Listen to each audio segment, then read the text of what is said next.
What's going on, ladies and gents? It's your boy, Duke back with another 2:30 a.m. rant. I wouldn't necessarily say rant, but more so worries, concerns. Kind of similar to the video that I posted a long time ago. My problem with Assassin's Creed. Just throw up a little thumbnail right there. And this one's regarding Dying Light, as probably you guys saw from the title. And regarding Dying Light 2, as you guys may or may not know, I really like Dying Light. I'm a huge fan of parkour. I had done it a little bit myself. I probably can't find any videos, but you'll have to take my word for it.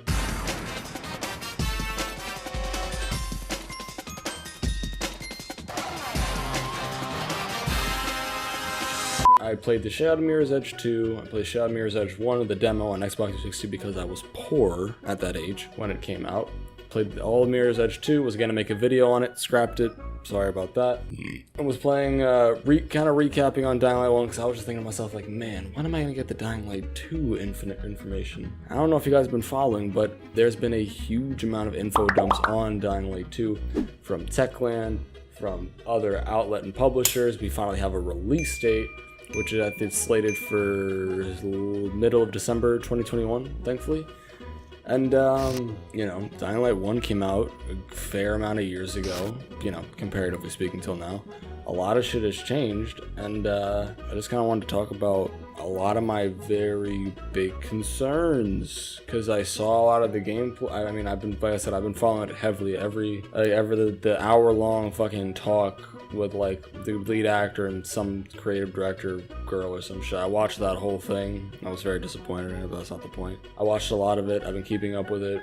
From every single article I could find, I'm watching and I'm reading because I'm focused on it. And yeah, I guess I have no structure, I have no script. I'm kind of just going off the cuff here, as you do at 2:30 a.m.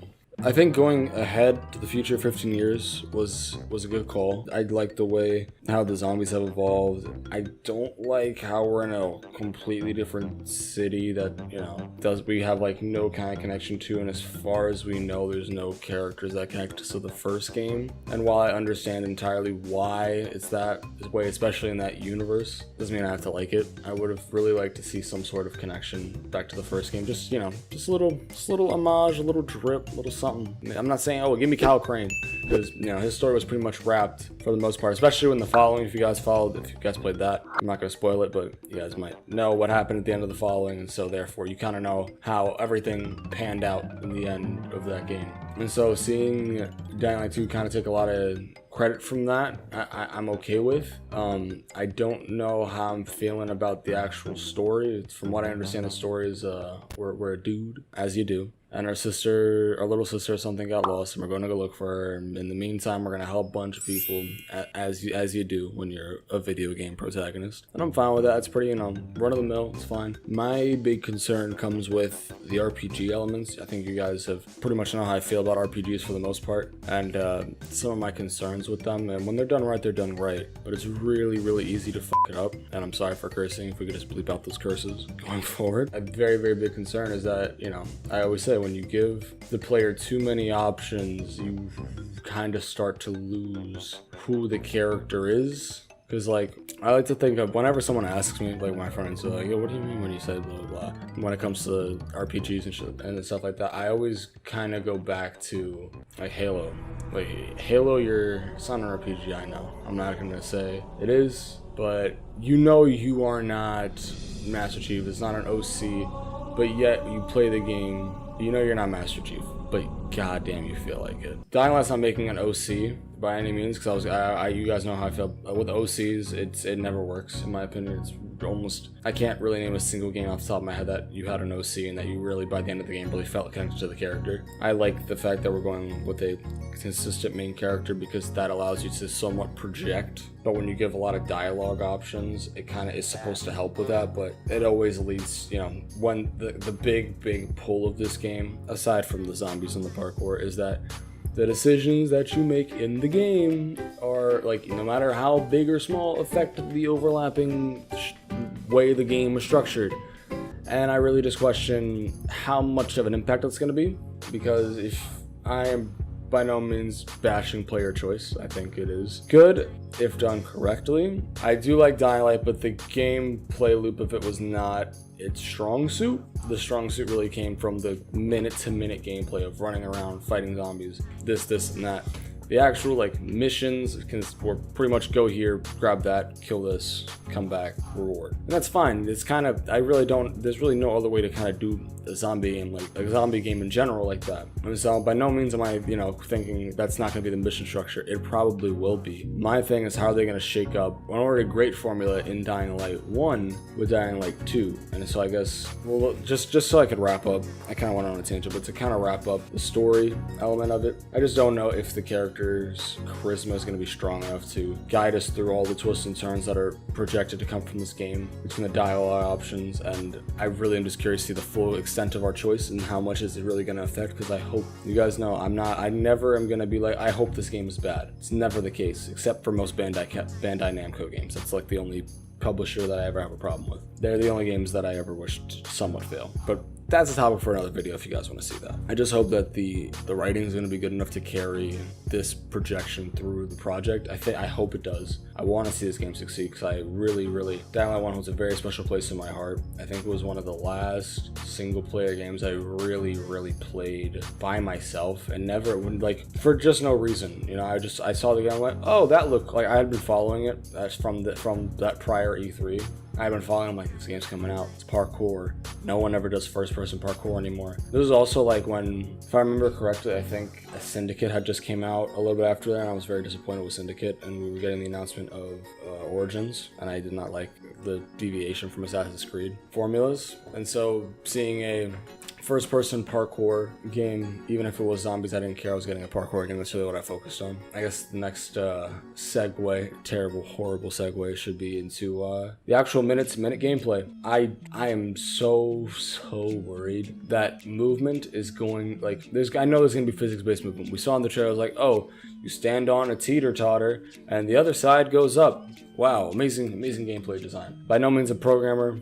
I'm assuming that's probably extremely difficult, especially on such a large map, because we're told that this is like double the size of the original map, plus the following from the first game, which, if you guys don't know, it's a pretty big map.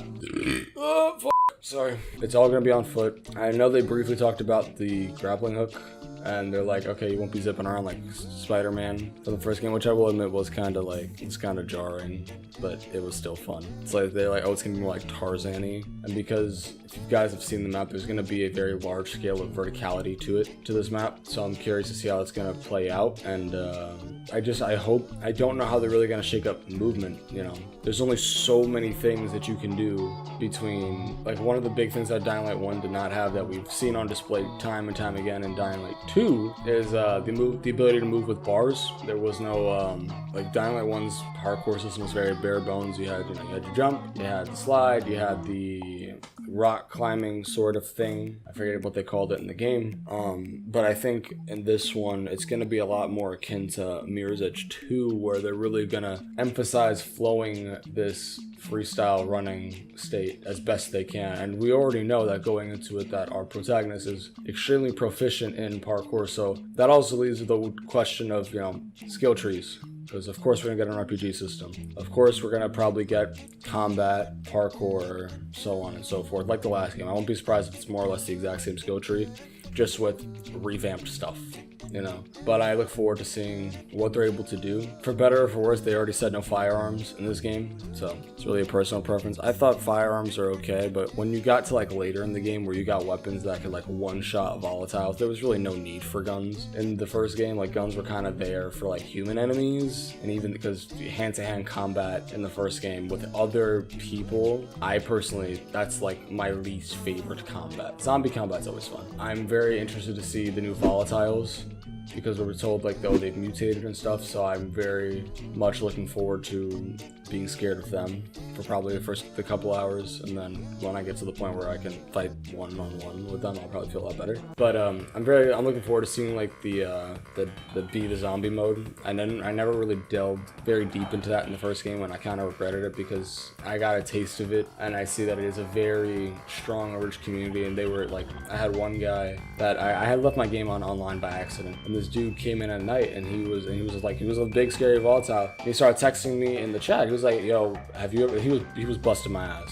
He was killing like 3, 4, 5 times. He was like, bro, have you ever done this? I'm like, no, I have not. He's like, oh shit, let me help you. I got you, don't worry. He was already like max level. He didn't need help. He could have just stomped on me for the points, you know. But you know, I appreciated that the community did help in the way that they did, and that I hope Techland realizes that the reason why Dying Light 1 is still very much in the public eye is from this very, very strong and dedicated community that I have nothing but the utmost respect for, like 110%. But you know, I can't wait to see the new movement, but I'm worried that it's gonna be more of the same, which is like a couple tweaks. And I do have faith in Techland that they will give us something that we really want. Combat, it's gonna still be melee based. I just hope it's a little bit better, like just so like people to people combat isn't annoying as hell. I'm just praying that they got that. But like I said, I always give faith to the developers off rip. I always do that, and you guys know that.